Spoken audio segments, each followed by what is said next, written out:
বিষ্ণুপুর নামটা শুনলেই মনে আসে মল্ল রাজাদের কথা, তাদের সাম্রাজ্য, তাদের তৈরি বড় বড় মন্দির এবং এই টেরাকোটার কাজ। বাংলায় পাথরের মন্দিরের সংখ্যা খুবই কম। মল্ল রাজাদের স্থাপত্য ঘেরা বিষ্ণুপুর তার সুন্দর টেরাকোটা দিয়ে সাজানো মন্দির, পোড়ামাটির হাট ও সবুজে মোড়া বন জঙ্গলের জন্য ভ্রমণপ্রেমী মানুষদের জন্য এক বিশাল আকর্ষণ কেড়ে নিয়েছে। বাংলার শিল্পীরা মাটি দিয়ে ইট বানিয়ে আগুনে পুড়িয়ে তৈরি করেন এইসব আশ্চর্য রকমের হাতের কাজ। আর তার সাথে যদি চাও এই জঙ্গল সাফারি, তাহলে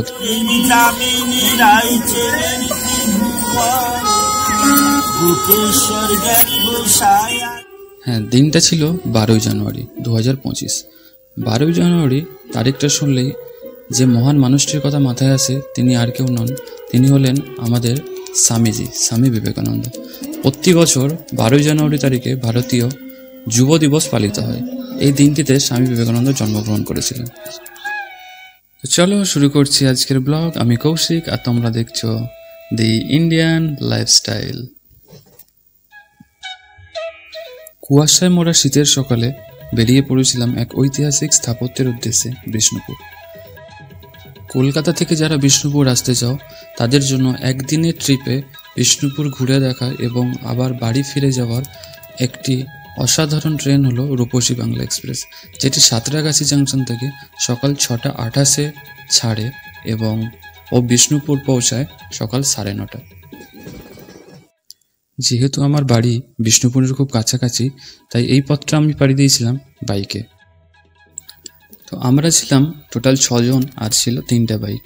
শুরুতেই আমরা পেট্রোল পাম্পে ঢুকে রিফুয়েলিং করে নিচ্ছিলাম। তার সাথে একটু দেখার চেষ্টা করছিলাম যে পেট্রোলের মূল্য বৃদ্ধি হয়ে আজ পেট্রোলের দামটা কোথায় গিয়ে পৌঁছেছে। সত্যি আজ এই ঘোরাফেরা তো দূরের কথা, নিজের প্রয়োজনে পেট্রোল ভরতে অনেকবার ভাবতে হয়। তো চলতে চলতে আমরা অনেকটা পথ পেরিয়ে চলে এসেছি, আর এটা হলো বনলতা রিসোর্ট ঢোকার মুখে।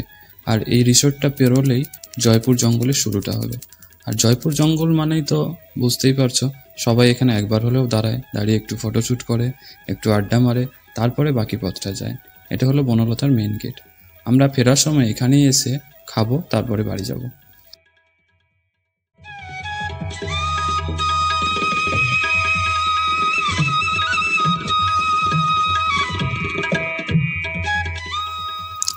তো জঙ্গলের অনেকটা পথ পেরিয়ে আসার পর এখানে একটা সাইনবোর্ড চোখে পড়লো।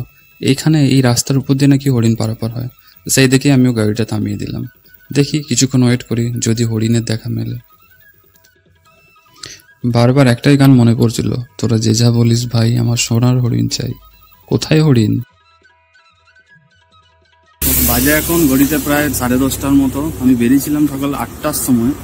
দেখো এখন আমরা আছি জয়পুর জঙ্গলে। জয়পুর জঙ্গলে কি সুন্দর একটা দৃশ্য, চারিদিকে শুধু ঘন বন আর জঙ্গল আর জঙ্গল। এখন সবাই ফটো শুটে ব্যস্ত। এই দেখো সবাই ফটো শুটে ব্যস্ত এখন। চলো দেখা হবে বিষ্ণুপুর মন্দিরে।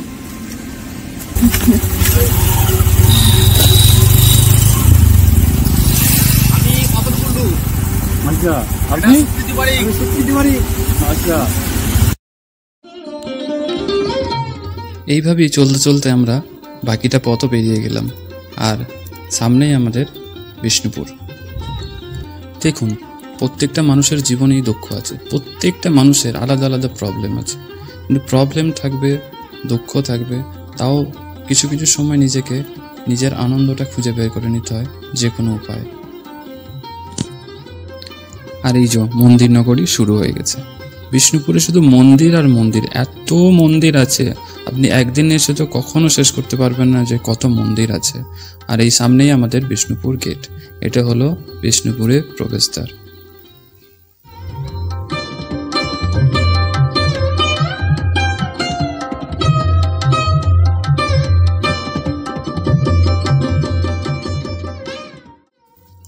এখানে লেখা আছে, মন্দির নগরী বিষ্ণুপুর আপনাকে স্বাগত জানাচ্ছে, সৌজন্য বিষ্ণুপুর পৌরসভা। ট্রেন থেকে নামার পরে স্টেশনের বাইরে দাঁড়িয়ে থাকা যে কোনো অটো বা টোটো বুক করে নেবেন। ঘন্টা হিসেবে 200 টাকা ওরা চার্জ করে। তো আপনি এবার 1 ঘন্টা বা 2 ঘন্টা বা 3 ঘন্টায় যতগুলো মন্দির দেখতে চান আপনাকে ওরা দেখিয়ে দেবে। কিন্তু অটোগুলো একটু বেশি চার্জ করে, তো আপনারা যাচাই বাছাই করে তবেই অটোতে উঠবেন। এটা হলো আমাদের দেখা প্রথম মন্দির, সেটা হলো রাসমঞ্চ। আর এটা হলো টিকিট কাউন্টার। এখানে টিকিট কাটতে হবে আগে, তারপরে মন্দিরে এন্ট্রি হবে। প্রত্যেক টিকিটের মূল্য এখানে 25 টাকা। যে টিকিট আপনি অনলাইনে কাটতে পারবেন, যার মূল্য থাকবে 20 টাকা। তো আমরা টিকিট কেটে নিয়ে, আর এই টিকিট হলো বিষ্ণুপুরের মধ্যে যতগুলো মন্দির আছে সবগুলো মন্দিরের মধ্যে প্রবেশ করা যাবে। এই হলো টিকিট। আর এই টিকিটগুলো কখনোই ফেলে দেবেন না, দেখার পর আবার নিজের কাছে রেখে দেবেন, কারণ পরের যে কোনো মন্দিরে আপনাকে টিকিট চাইতে পারে। তখন কিন্তু আপনি ওখানে গিয়ে আর টিকিট কাটার কোনো রকম ব্যবস্থা পাবেন না, কারণ টিকিট কাউন্টার একমাত্র এখানেই আছে। এই টিকিটগুলো মন্দির দর্শনের পর ভালোভাবে নিজের কাছে রেখে দেবেন, যতক্ষণ না বিষ্ণুপুরের সমস্ত মন্দিরগুলো আপনার দেখা কমপ্লিট হচ্ছে। তো এই হচ্ছে আমাদের প্রথম দর্শনীয় স্থান, এটা হচ্ছে রাসমঞ্চ। এই হচ্ছে তার টিকিট। টিকিট নিয়েছে তোমার 25 টাকা, আর অনলাইনে টিকিট কাটলে 20 টাকা পেয়ে যাবে। এই হচ্ছে রাসমঞ্চ। চলো ঘুরে দেখাই বাকিটা।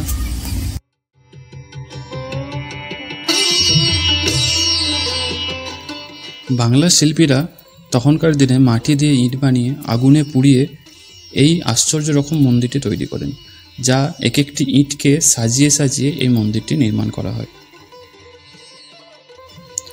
মল্ল রাজা বীর হাম্বির আনুমানিক 1600 খ্রিস্টাব্দে এই মঞ্চটি নির্মাণ করেন। বৈষ্ণব রাস উৎসবের সময় বিষ্ণুপুর শহরের যাবতীয় রাধাকৃষ্ণ বিগ্রহ এখানে জনসাধারণের জন্য আনা হতো। 1600 থেকে 1932 সাল পর্যন্ত এখানে রাস উৎসব আয়োজিত হয়েছে। মন্দিরের সামনে রয়েছে একটি সুন্দর বাগান, যা দেখলে আপনার সত্যিই খুব ভালো লাগবে। এবং আপনি যদি মন্দিরের সম্পর্কে আরও বিস্তারিত জানতে চান, তাহলে এখানেতে গাইড আছে, সেই গাইড আপনাকে সবিস্তারভাবে সবকিছু জানিয়ে দেবে। এই দেখুন, সামনে যিনি হাত তুলে দেখাচ্ছেন, ইনি হলেন এখানকার গাইড। এইরকম প্রত্যেকটা মন্দিরের সামনে আপনি এক একজন গাইডকে পেয়ে যাবেন, তার সাহায্যে আপনি সবকিছু জানতে পেরে যাবেন।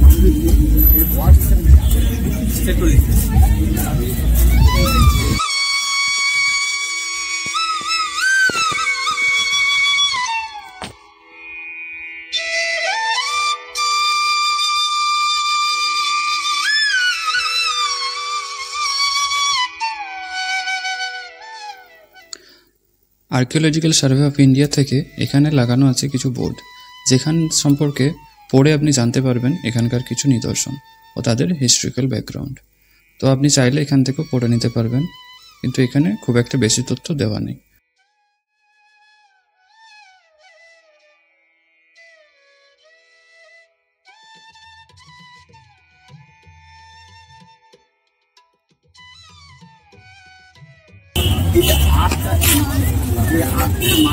এই ব্যাপার চলে এসো, ব্যাপার দিয়ে আসো।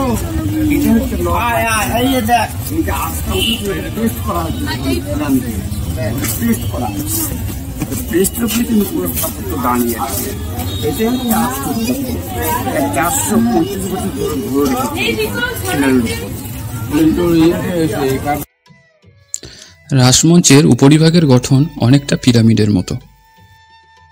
মাঝের অংশটি বাংলার কুঁড়ে ঘরের চালের আদলে তৈরি, আর নিচের অংশটি মুসলিম স্থাপত্যের অনুকরণে নির্মিত।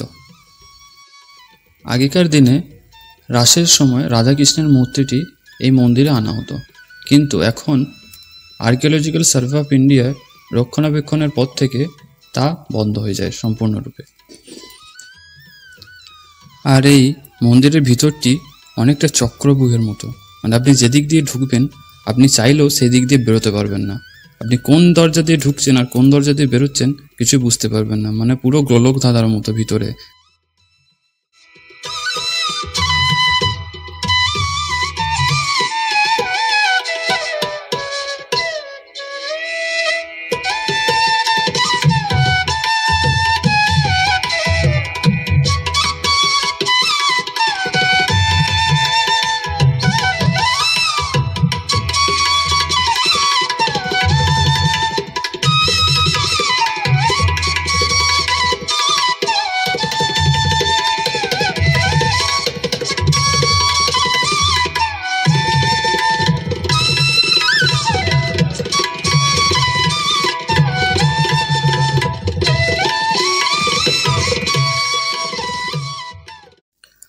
এখান থেকে একটা বই সংগ্রহ করেছিলাম, যে বইয়ের মধ্যে প্রত্যেকটা মন্দিরের চিত্র এবং তাদের বৈশিষ্ট্য সমস্ত কিছু এই বইয়ের মধ্যে লেগেছে। তো সেটাই একটু নেড়ে চেড়ে ঘেটে দেখছিলাম যদি কিছু পাওয়া যায়।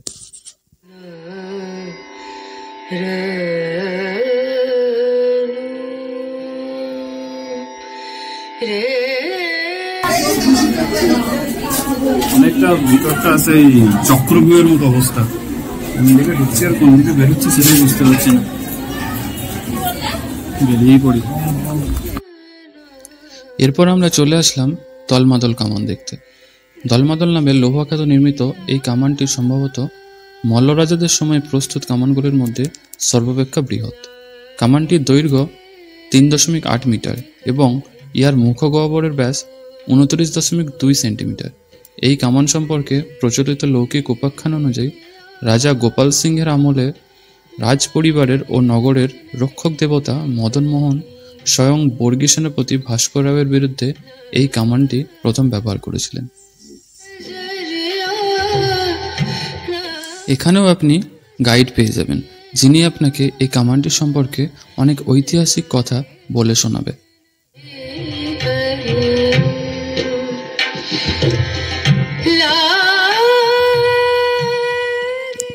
এই ছিল দলমাদল কামানের সংক্ষিপ্ত বিবরণ।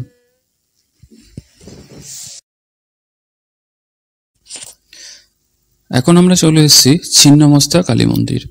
এখানে যারা পুজো দেওয়ার ইচ্ছা আছে তারা এই সামনেতেই বিভিন্ন দোকানে পুজোর থালা বা পুজোর ডালা পেয়ে যাবে, সেখান থেকে নিয়ে তোমরা পুজো দিতে পারো। ছিন্নমস্তা কালী ব্যাখ্যার উপর নির্ভর করে তাকে যৌন আত্মনিয়ন্ত্রকের প্রতীক এবং যৌন শক্তির মূল প্রতীক হিসাবে বিবেচনা করা হয়। তিনি মৃত্যু, অস্থায়িত্ব এবং ধ্বংসের পাশাপাশি জীবন, অমরত্ব এবং বিনোদনেরও প্রতিনিধিত্ব করেন।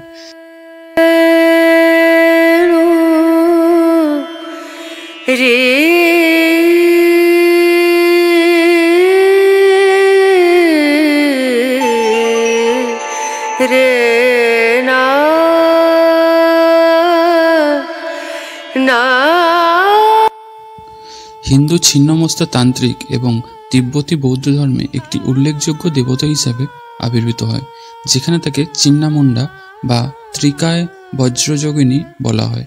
চিন্নামুন্ডা হল দেবীর বজ্রযোগিনীর একটি হিংস্র রূপ, যাকে ছিন্নমস্তার মতোই চিত্রিত করা হয়েছে।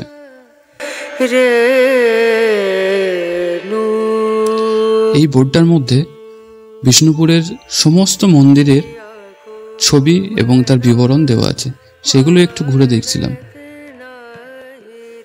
মা কালী যে কত রূপে, কত রকমভাবে বছরের কোন কোন দিনে পূজিত হয় তা হয়তো অনেকেরই অজানা। তো চলো যাওয়া যায় পরের লোকেশনে।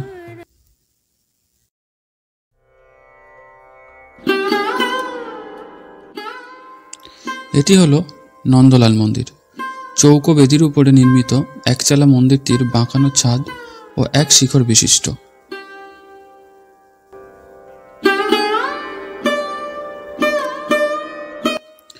আর কাছ থেকে দেখলে প্রত্যেকটা মন্দিরের দেওয়ালেই টেরাকোটার নানা কাজ চোখে পড়ে।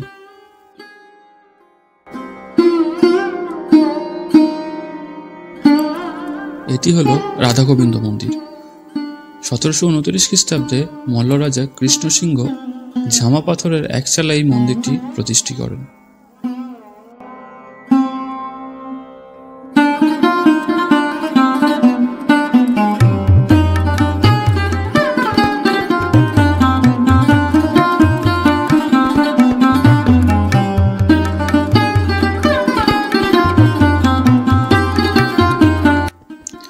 এটা ছিল রাধা গোবিন্দ মন্দিরের সংক্ষিপ্ত বিবরণ। ভিডিওটি যদি ভালো লাগে তাহলে চ্যানেলটা অবশ্যই সাবস্ক্রাইব করে নিও আরও নতুন নতুন এই ধরনের ভিডিও পাওয়ার জন্য।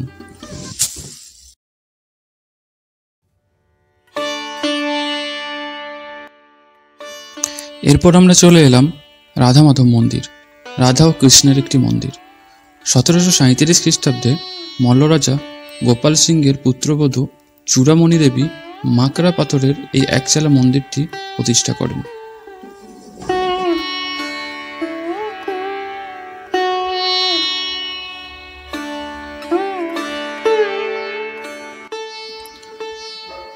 আজও আমার কাছে সঠিক কোনো ব্যাখ্যা নেই যে এই বিষ্ণুপুরের মধ্যে এত মন্দির কেন। একটু দূরে দূরেই একটা করে মন্দির এবং ঘন জঙ্গলের মাঝখানে এক একটি মন্দির। আমি তো বলবো যাদের সাধ্য আছে তারা একবার হলেও এই বিষ্ণুপুর ভ্রমণ করে যাও, মন পুরো মোহিত হয়ে যাবে। এত মন্দির দেখতে পাবে না, আর এত প্রাইম লোকেশন আছে, পুরো ন্যাচারাল।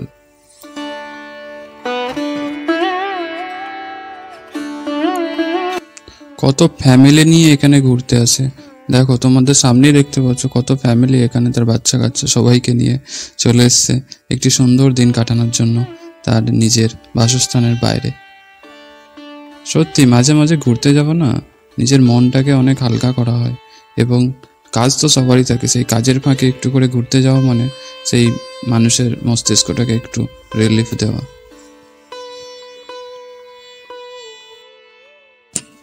দেখলে কিরকম অবাক লাগে যে মাকড়া পাথর দিয়ে তখনকার যুগে কোনো রকম কোনো সেই ধরনের মেশিনারি ছাড়াই হাত দিয়ে শুধুমাত্র এই পাথরগুলো লাগিয়ে লাগিয়ে মন্দিরটাকে তৈরি করা হয়েছে এবং এই পাথরের গায়ে সুন্দর সুন্দর ডিজাইন বানানো হয়েছে। কিভাবে সম্ভব এটা? সত্যি মানুষ চাইলে কি না পারে।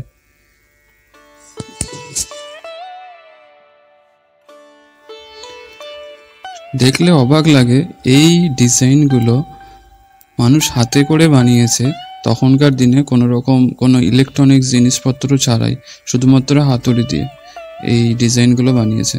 আজ থেকে কত শত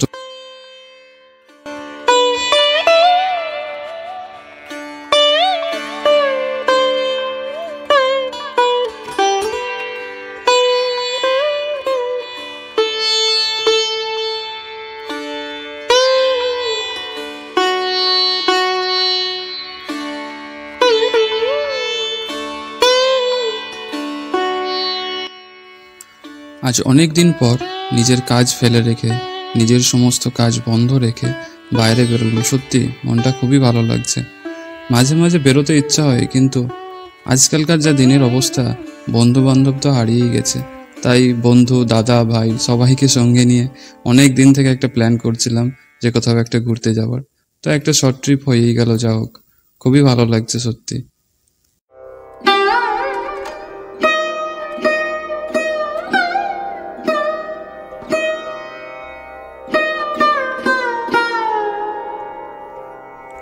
হ্যাঁ, যে গাছগুলোর কথা বলছিলাম, এই দেখো এই গাছটার গোড়াটা, এটা না ডান দিকেটা না, এই বড় গাছটার গোড়াটা দেখো, অনেকটা সেই ফাইটার জেটের মতো দেখতে না? আমি প্রথমে তো ভাবছিলাম ওটাই উল্টো দিকে দাঁড় কাটানো আছে, তারপর দেখলাম না, এটা হলো শিমুল তুলোর গাছ। মানে দূর থেকে দেখলে তোমার পুরো মনে হবে, যদি পুরোটা রং করা থাকে না কিছুটা, তাহলে পুরো ফাইটার জেটের মতো মনে হবে লম্বা লম্বিভাবে লাগানো আছে, কিন্তু না, এটা একটা গাছ। এরকম অনেক গাছ এখানে দেখতে পাচ্ছি, শিকড়গুলো মানে আশ্চর্য রকম ভাবে পুরো ওই ফাইটার জেটের মতো দেখতে। দেখো আরো একটা দুটো দেখাচ্ছি আমি।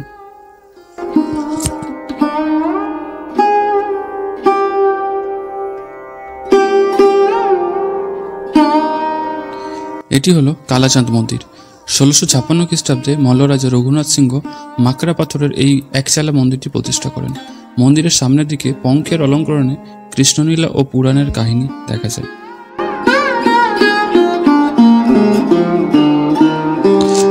জানি ভিডিওটা অনেক লম্বা হয়ে যাচ্ছে, কিন্তু যেটা না দেখাবো সেটাই তোমরা মিস করবে।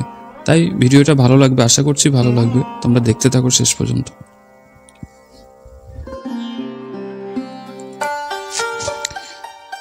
এটি হলো মল্লগড়ের লালমাদ, আজও ইতিহাসের সাক্ষী হয়ে আছে। বিষ্ণুপুর তথা বাঁকুড়া জেলার একটি ড্যামও বলতে পারো বা বাঁধও বলতে পারো। এখানে কিছুটা জল সংরক্ষণ করা আছে, আর এখানেতে চাইলে তোমরা নৌকা বিহারও করতে পারো। এখানে নৌকা আছে, সেখানে চেপে তোমরা কিছুটা ঘুরেও আসতে পারো।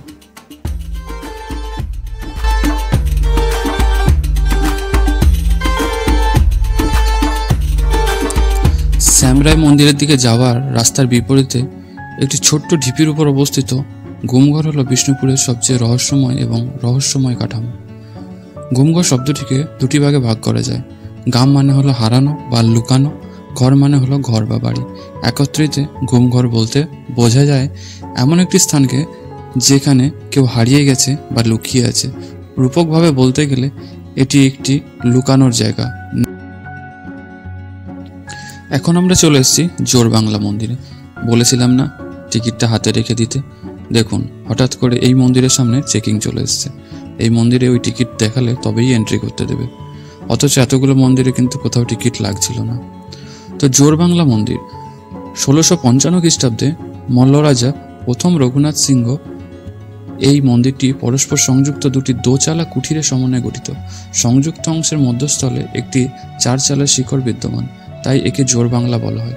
মন্দিরের দৈর্ঘ্য 11.8 মিটার, প্রস্থ 11.7 মিটার এবং উচ্চতা 10.8 মিটার। মন্দিরের দেওয়ালে রামায়ণ ও মহাভারতের নানান সামাজিক কাহিনী বর্ণিত আছে। টেরাকোটা অলঙ্কারের মাধ্যমেও এই দেওয়ালে নানা চিত্র অঙ্কিত আছে।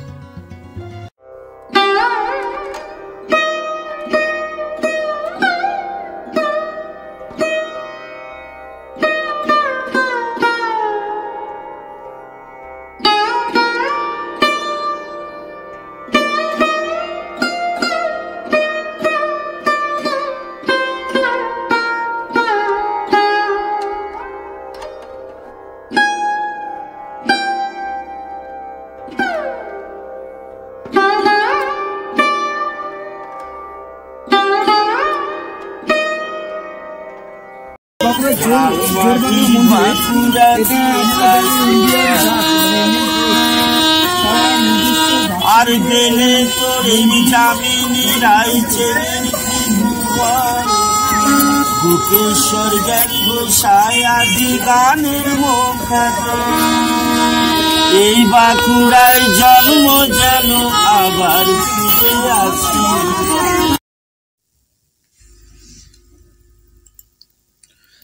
এই জোরবাংলা মন্দিরের পাশেই টেরাকোটা নানা হাতের কাজ তোমরা এখানে দেখতে পাবে।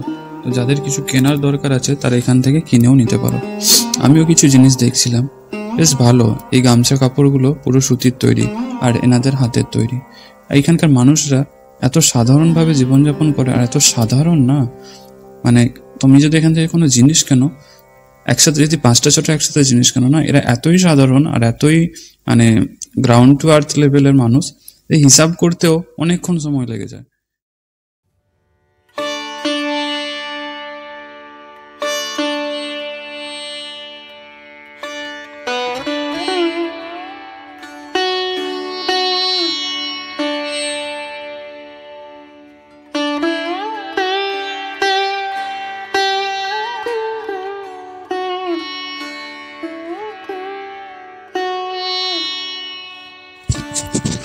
আমার বাড়িতে একটা ক্ষুদে সদস্য আছে, সে এতটাই ক্ষুদ্র যে তার জন্য কি নেব অনেকক্ষণ ধরে চিন্তা করছিলাম, এটা সেটা করে দেখছিলাম, আর কিছুতেই বুঝতে পারছিলাম না যে ওর জন্য কি নিয়ে যাওয়া যায়। তো অনেক চেষ্টা করে শেষে একটা জিনিস পছন্দ হয়েছিল, সেটা ওর জন্য নিয়ে গেছিলাম। এখনো তাকে দেওয়া হয়নি, তার সাথে আমার এখনো দেখা হয়নি।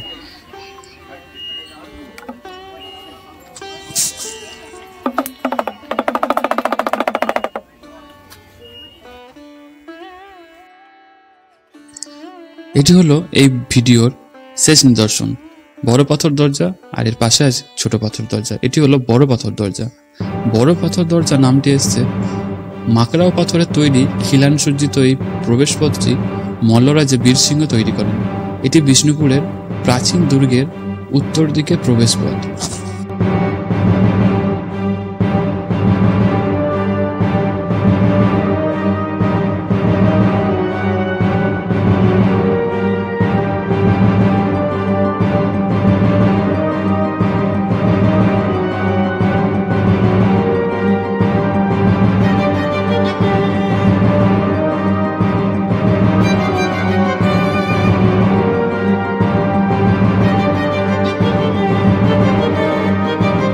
এটি হলো ছোট পাথর দরজা। ভিডিওটা এখানেই শেষ করতে হবে, কারণ দেখার মতো বিষ্ণুপুরে হয়তো অনেক কিছু আছে, কিন্তু আজকে আমাদের সময় প্রায় শেষ। এখনই চলতে হবে আমাদেরকে বাড়ির পথে। ভিডিওটা ভালো লাগলে অবশ্যই একটি লাইক এবং সাবস্ক্রাইব করতে ভুলো না। সাবস্ক্রাইব করে দিও পরের এরকমই একটি ইনফরমেটিভ ভিডিও পাওয়ার জন্য। তো চলো আজকের ভিডিওটা এখানেই শেষ করছি। টাটা।